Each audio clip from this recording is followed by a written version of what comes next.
IPL-ൽ 18-കാരൻ സാഹിൽ പരാഗിൻ്റെ അരങ്ങേറ്റമായിരുന്നു അത്. KL രാഹുലിനൊപ്പം ഓപ്പണറായി അയാൾ ക്രീസിലെത്തി. ഭുവനേശ്വർ കുമാറിനെ നേരിടാൻ സാഹിൽ ഒരുങ്ങി നിന്നു. ഭുവിയുടെ ആദ്യ പന്ത് ഒരു ഔട്ട് സ്വിംഗറായിരുന്നെങ്കിൽ രണ്ടാം പന്ത് ഒരു ഇൻസിംഗ് യോർക്കറായിരുന്നു. അക്ഷരാർത്ഥത്തിൽ ഒരു അൺപ്ലേയബിൾ ഡെലിവറി. സാഹിലിൻ്റെ മിഡിൽ സ്റ്റംപ് ഇളക്കിയ ആ പന്ത് കടന്നുപോയി. Easily ball of the tournament till now.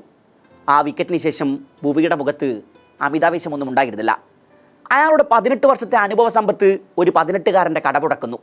പിന്നെ ഭുവി ഹേസൽവുഡ് ഡുവോയുടെ നിറഞ്ഞാട്ടമായിരുന്നു ആ മൈതാനത്ത് കണ്ടത്. T20 ക്രിക്കറ്റിലെ തന്നെ ഏറ്റവും വലിയ റൺ ചേസ് അരുൺ ജെയ്റ്റ്ലി സ്റ്റേഡിയത്തിൽ അരങ്ങേറിയിട്ട് 48 മണിക്കൂർ പിന്നിടുന്നേ ഉള്ളൂ. 529 റൺസാണ് ഡൽഹിയും പഞ്ചാബും ചേർന്ന് അന്ന് ആകെ അടിച്ചെടുത്തത്.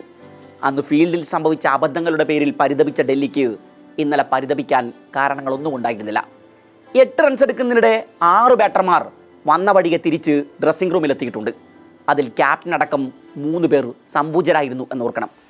ഒന്നാം സ്ഥാനക്കാരായ പഞ്ചാബിനെതിരെ ഡാഡി 100 സ്കോർ ചെയ്ത ഊർജ്ജവുമായി എത്തിയ KL രാഹുലിനെ രണ്ടാം ഓവറിൽ ഹേസൽവുഡ് ജിതേഷ് ശർമ്മയുടെ കൈകളിലെത്തിക്കുന്നു. തൊട്ടടുത്ത പന്തിൽ സമീർ റിസ്വി ഗോൾഡൻ ഡക്ക്. ടൂർണമെൻറ്റിൻ്റെ തുടക്കത്തിൽ ഇമ്പാക്ട് പ്ലെയറായി വന്ന് ഡൽഹിക്കായി മികച്ച പ്രകടനങ്ങൾ പുറത്തെടുത്തുകൊണ്ടിരുന്ന റിസ്വി കഴിഞ്ഞ കുറച്ച് മത്സരങ്ങളിലായി താളം കണ്ടെത്താൻ പാടുപെടുന്നുണ്ട്. മൂന്നാം ഓവറിൽ സ്റ്റബ്സിനെയും അക്സർ പട്ടേലിനെയും ഭുവി അങ്ങെടുത്തു. വെറും 16 പന്തെറിഞ്ഞ് തീരുമ്പോഴേക്കും ഡൽഹിക്ക് മുന്നിൽ ഒരു വലിയ ദുരന്തത്തെ വരഞ്ഞിട്ടു ഭുവിയും ഹേസൽവുഡും. 23 പന്തുകൾ പൂർത്തിയാകുമ്പോൾ ഇരുവരുടെയും ബോളിംഗ് ഫിഗേഴ്സ് നോക്കൂ. ഹേസൽവുഡ് 6 റൺസ് വഴങ്ങി 3 വിക്കറ്റ് പിടുത്തെങ്കിൽ ഭുവി വെറും 3 റൺസിനാണ് 3 വിക്കറ്റുകൾ പോക്കറ്റിലാക്കിയത് എന്നോർക്കണം. അഭിഷേക് പുരയിലും മില്ലറും ഇല്ലായിരുന്നെങ്കിൽ IPL ചരിത്രത്തിലെ ഏറ്റവും വലിയൊരു നാണക്കേടിൻ്റെ റെക്കോർഡ് ചിലപ്പോൾ ഡൽഹിയുടെ കുപ്പായത്തിൽ തുന്നിച്ചേർക്കപ്പെട്ടേനെ. പന്ത് നന്നായി സ്വിംഗ് ചെയ്യുന്നത് കണ്ടതോടെ സ്റ്റമ്പുകളെ ലക്ഷ്യം വെച്ചും വിക്കറ്റുകൾക്കായി ഞങ്ങൾ പന്തെറിഞ്ഞുകൊണ്ടിരുന്നു. അത് ഫലം കാണുകയും ചെയ്തു. കളിക്ക് ശേഷം ഭുവനേശ്വർ പറഞ്ഞു വെച്ചത് ഇങ്ങനെയാണ്: സ്ലിപ്പിൽ ഫീൽഡ് ചെയ്യുമ്പോൾ ഓരോ പന്തിലും താൻ ക്യാച്ച് പ്രതീക്ഷിച്ചുകൊണ്ടേയിരുന്നു എന്നാണ് ദേവദത്ത് പടിക്കൽ പറഞ്ഞത്. നിതീഷ് റാണയും ക്രിസ്റ്റ്യൻ സ്റ്റബ്സും പടിക്കലിൻ്റെ കയ്യിലാണ് വിശ്രമിച്ചത്. അല്ലെങ്കിലും ഭുവി സ്ലിപ്പിൽ ഒരു ഫീൽഡറെ ആവശ്യപ്പെട്ടാൽ ഇട്ടുകൊടുക്കാൻ മടിച്ചു നിൽക്കരുത് എന്നാണല്ലോ. ന്യൂ ബോളിൽ ഹേസൽവുഡും ഭുവിയും വിതയ്ക്കുന്ന അപകടങ്ങൾ ചെറുതല്ല എന്ന് ഒരിക്കൽ കൂടി തിരിച്ചറിഞ്ഞ ദിവസം. മത്സരത്തിൽ ആകെ 3 ഓവർ മാത്രം എറിഞ്ഞ ഭുവിയുടെ സ്റ്റാറ്റസുകൾ നോക്കൂ. 3 ഓവറിൽ 5 റൺസാണ് ആകെ വിട്ടു നൽകിയത്. 3 വിക്കറ്റുകൾ പോക്കറ്റിലാക്കി. 1.6 എക്കോണമി.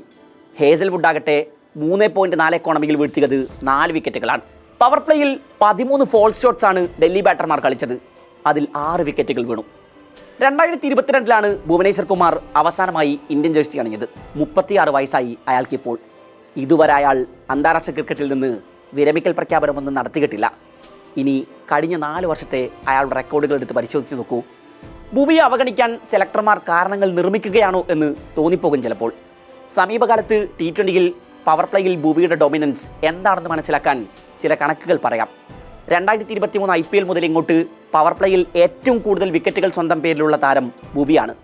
32 വിക്കറ്റുകൾ. ഒപ്പമുള്ളത് ന്യൂ ബോളിൽ ഏറെ അപകടകാരിയായ ട്രെന്റ് ബോൾട്ട്. ഇന്ത്യയിലെ ബാറ്റിംഗ് പാരഡൈസ് എന്നറിയപ്പെടുന്ന മൈതാനങ്ങളിൽ പോലും ഭുവിയുടെ റെക്കോർഡുകൾ മികച്ചതാണ് എന്നോർക്കണം. IPL ഹിസ്റ്ററിയിൽ ഏറ്റവും അധികം ഡോട്ട് ബോളുകൾ എറിഞ്ഞ താരമാണ് ഭുവി. IPL ചരിത്രത്തിൽ ഏറ്റവും കൂടുതൽ 3 വിക്കറ്റ് നേട്ടം സ്വന്തമാക്കിയ താരങ്ങളുടെ ലിസ്റ്റിൽ ജസ്പ്രീത് ബുംറയ്ക്ക് തൊട്ടു താഴെ രണ്ടാമത്. 20 തവണ ആ നേട്ടത്തിൽ തൊട്ടിട്ടുണ്ട് Bhuvi.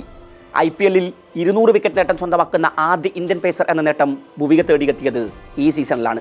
IPL-ൽ impact player rule നടപ്പിലാക്കപ്പെട്ട കാലമാണിത്.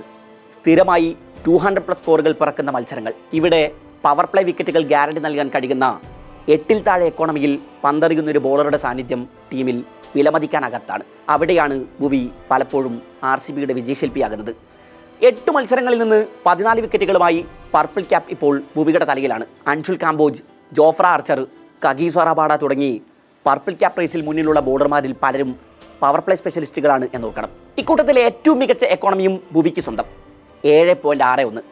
സെലക്ടർമാർ swing കിങ്ങിനെ തിരിച്ചു വിളിക്കുന്നതിനെക്കുറിച്ച് ആലോചനകൾ നടത്തുമോ എന്ന് കണ്ടറിയണം. ഇന്നലെ അരുൺ ജെയ്റ്റ്ലി സ്റ്റേഡിയത്തിൽ മറ്റു പല റെക്കോർഡുകളും പറന്നു.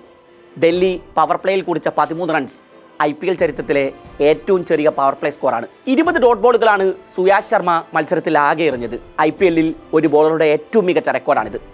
4 ഓവർ എറിഞ്ഞ സുയാഷ് വെറും 7 റൺസ് വിട്ട് നൽകി 1 വിക്കറ്റ് പോക്കറ്റിലാക്കുന്നുണ്ട്. വിരാട് കോഹ്ലി IPL-ൽ 9,000 റൺസ് എന്ന വലിയ നാഴികക്കല്ലിൽ തൊട്ടതും ഇന്നലെയാണ്. ഒപ്പം ഓറഞ്ച് ക്യാപ്പ് റേസിൽ 4ാമതെത്തി.